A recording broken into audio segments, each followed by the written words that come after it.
Dans cette vidéo, je vais vous expliquer comment gérer la caution lorsque vous faites de la location courte durée ou de la location saisonnière, et je vais prendre deux cas concrets qui nous sont arrivés dernièrement dans lesquels nous avons eu besoin de toucher à la caution des clients. Bonjour à tous, je suis Sébastien, auteur du blog louerencourtedurée.fr. Je vous souhaite la bienvenue dans cette nouvelle vidéo dans laquelle je vais vous expliquer pourquoi il est indispensable de prendre la caution des clients lorsque vous faites de la location saisonnière. Alors avant que je vous en dise plus, je vous invite à vous abonner gratuitement à ma chaîne YouTube en cliquant juste ici. Ça me permettra de vous tenir informé en temps réel de la publication de toutes mes nouvelles vidéos.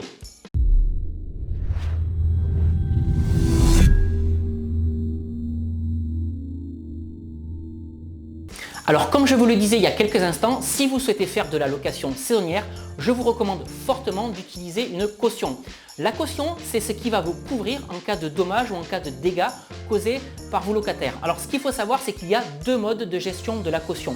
Le premier mode, c'est le mode dans lequel vos partenaires prennent ou gèrent pour vous la caution. Je pense notamment à des partenaires tels que Airbnb ou encore TripAdvisor. C'est-à-dire qu'au moment de la réservation, le site partenaire va prendre en charge pour vous la caution de votre client, c'est-à-dire que le site va réaliser une empreinte de carte bancaire sur la caution du client et provisionner une certaine somme pour pallier à tout dégât ou à tout dommage qui sera effectué dans votre appartement ou votre maison, bref, quel que soit le bien immobilier que vous proposez à la location. Et il y a un second mode de fonctionnement, c'est celui qui est adopté par d'autres partenaires tels que Booking, Adritel ou encore Morning Croissant, dans lequel c'est vous qui gérez la caution du client, c'est-à-dire qu'au moment de la remise des clés, c'est vous qui devez demander à votre client la caution. Alors cette caution, vous pouvez la prendre sous forme de chèque, sous forme de liquide ou encore par empreinte de carte bancaire. Alors vous allez certainement me demander, oui, mais quel doit être le montant de cette caution? Ça, c'est libre à vous de l'apprécier en fonction des prestations et des équipements de votre bien immobilier. Alors moi, en ce qui me concerne, pour des studios de 20-25 mètres carrés, je prends 200 € de caution sur chaque voyageur. Alors ce que je voulais également partager avec vous dans cette vidéo, c'est deux exemples concrets qui nous sont arrivés dernièrement et où on a eu besoin de toucher à la caution des clients. La première anecdote, c'est avec une réservation qui avait été effectuée par Airbnb, et la seconde anecdote avec une réservation qui venait de Booking.com. Alors je vais tout de suite commencer par la première anecdote, c'est-à-dire la réservation qui venait de Airbnb. Donc ça s'est passé dans l'un de mes appartements. Il y a un client qui avait réservé pour 5 nuits et au moment du check-out, l'appartement a été retrouvé dans un état lamentable. D'ailleurs, je vous mets des photos dans cette vidéo. Alors ce qu'il faut savoir, c'est qu'en plus le client, il avait fumé dans l'appartement, il y avait une odeur de tabac froid dans l'appartement, il y a des mégots qui ont été retrouvés sur le plan de travail de la cuisine, et pour couronner le tout, le client avait quitté l'appartement sans fermer la porte à clé et en laissant les clés à l'intérieur, ce qui veut dire que n'importe qui aurait pu rentrer dans l'appartement. Alors lorsque ma prestataire de service est rentrée dans l'appartement, elle a été surprise, comme vous pouvez vous en douter, et donc elle m'a indiqué qu'elle facturerait des frais de ménage supplémentaires par rapport à l'état de l'appartement, et donc elle m'a fourni une facture de 75 €. Donc moi là-dessus, j'ai ouvert un ticket d'incident auprès de Airbnb. Alors ce que j'ai fait en ouvrant ce ticket d'incident, c'est que j'ai fourni des pièces. Pièce numéro 1, la facture de 75 € de ma prestataire de service, et ensuite dans un deuxième temps, toutes les photos qu'elle avait prises et que je vous ai montrées dans cette vidéo. Et donc j'ai demandé 75 € de remboursement de la facture plus 50 € pour l'odeur de tabac froid dans l'appartement, parce qu'il est strictement interdit de fumer dans l'appartement, et le locataire suivant, lui, a pris possession de l'appartement avec une odeur de tabac dans l'appartement, ce qui est absolument pas agréable. Donc j'ai demandé 125 € de dédommagement. Alors, quand vous ouvrez un ticket d'incident sur Airbnb, le client a 72 heures pour se manifester, c'est-à-dire 3 jours pour essayer de trouver un accord à l'amiable, faute de quoi c'est Airbnb qui prend la décision finale. Et donc évidemment, au bout de 3 jours, le client ne s'est pas manifesté, ce qui en dit long sur son état d'esprit. Et par contre, j'ai repris contact avec Airbnb, et là, j'ai vraiment été très surpris parce que Airbnb m'a limite fait la morale. Airbnb m'a expliqué que les frais, la nouvelle facture de 75 € de ma prestataire de service était vraiment trop élevée, qu'il n'y avait certainement pas eu pour 75 € de ménage dans l'appartement, et qu'ils étaient prêts à me dédommager à hauteur de 75 € au global, donc pour le ménage supplémentaire et pour les problèmes liés au tabac. Alors moi j'ai essayé de batailler en disant oui mais ce qu'il faut juger ici c'est pas les tarifs de mon prestataire de service mais c'est plutôt la qualité du client qui est venu séjourner chez moi. Bref, rien n'a fait, Airbnb est resté ferme et j'ai donc été dédommagé uniquement de 75 € alors que moi je demandais 125 €.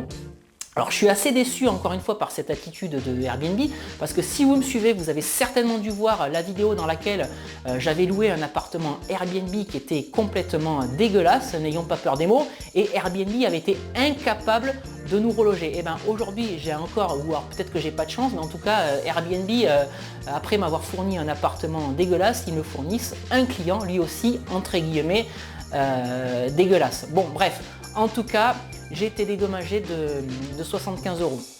Alors ce que je vais faire maintenant, c'est vous raconter la seconde anecdote avec le cas Booking. Alors là, ça concerne un appartement de ma compagne. Elle avait reçu pour 2 nuits un couple d'Argentins et vraiment tout s'était très bien passé. Les gens étaient très sympas, le check-in avait été très agréable et pourtant au moment du check-out, elle a elle aussi retrouvé l'appartement dans un état lamentable.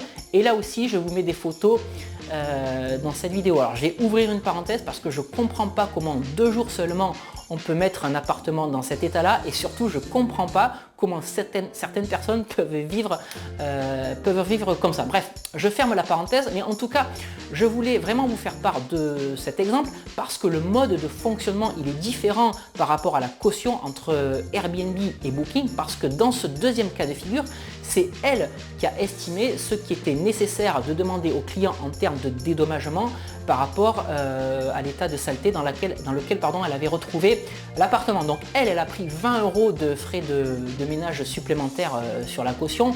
Donc moi franchement j'aurais pris 50 € parce qu'elle a quand même passé 2h30 à faire du ménage dans un appartement de 23 mètres carrés. Mais bref, en tout cas, ce qui est important de noter ici dans son cas elle, c'est que c'est elle qui a décidé combien elle allait prendre sur la caution du client. Et donc, comme elle avait pris 200 € par empreinte de carte bancaire, et bien elle a restitué à ses clients 180 € uniquement puisqu'elle a gardé 20 € de frais de ménage supplémentaires. Donc encore une fois, le gros intérêt lorsque vous prenez la caution vous-même, mais que ce soit avec la plateforme Booking ou encore avec Abritel ou Morning Croissant, c'est que c'est vous qui jugez ce qui est nécessaire de prendre sur la caution et pas un intermédiaire ou un autre acteur qui se trouve à plusieurs milliers de kilomètres de là.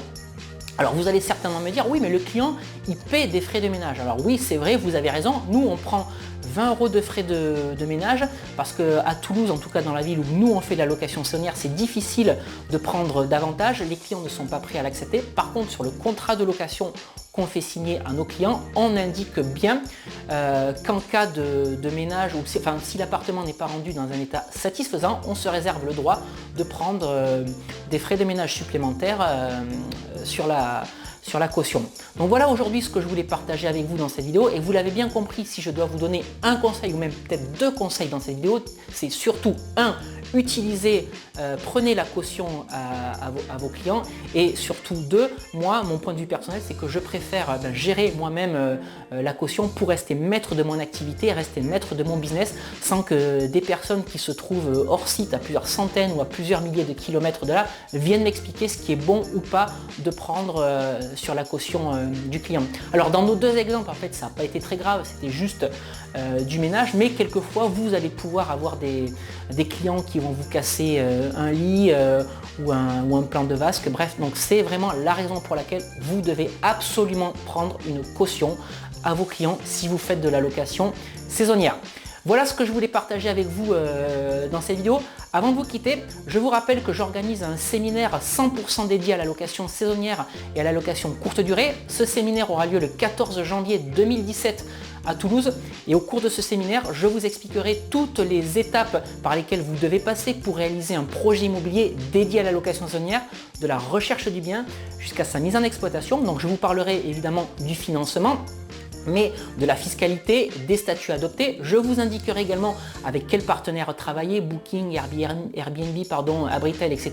Je vous expliquerai également comment s'outiller, avec quel TPE virtuel, quel channel manager. Je vous indiquerai également comment il faut faire pour déléguer, etc. etc. Bref, surtout, si vous voulez participer à cette journée, je vous mets tous les liens dans la description juste en dessous de cette vidéo ou sur le petit i qui va apparaître en haut à droite de cette vidéo. Je vous rappelle maintenant que si vous souhaitez davantage de conseils et d'informations autour de l'immobilier et de la location courte durée, vous avez plusieurs possibilités. Possibilité 1, me suivre sur mon blog louerencourtedurée.fr sur lequel vous trouverez tout un tas d'articles et tout un tas de vidéos que j'ai déjà publiées. Et possibilité 2, vous abonner encore une fois librement à ma chaîne YouTube en cliquant sur le bouton juste ici. J'ai également rédigé 2 e-books que vous pouvez télécharger dans cette vidéo gratuitement. Pour cela, il vous suffit de cliquer sur les 2 vignettes qui apparaissent dans cet écran si vous vous trouvez dans un navigateur internet. Et si vous regardez cette vidéo à partir d'un appareil mobile, vous avez encore une fois les 2 possibilités en accédant au lien de téléchargement qui se trouve dans la description juste en dessous de cette vidéo ou encore une fois sur le petit i qui va apparaître en haut à droite de cette vidéo. Alors, de quoi parlent ces 2 e-books ? Le premier s'appelle Convaincre la banque mode d'emploi et dans cet e-book, je vous explique quels arguments mettre en avant pour convaincre la banque de financer votre projet d'investissement locatif. Et le second e-book s'appelle Doubler son salaire avec la location courte durée. Et dans cet e-book, je vous explique comment, grâce à la location courte durée et grâce à sa forte rentabilité, vous avez la possibilité de vous créer une rente, un revenu complémentaire, voire doubler votre salaire si vous réussissez à multiplier les opérations immobilières. En tout cas, c'est tout le bien que je vous souhaite. Voilà, je vais vous quitter ici pour aujourd'hui. Comme d'habitude, je vous dis à très bientôt pour une nouvelle vidéo. Ciao!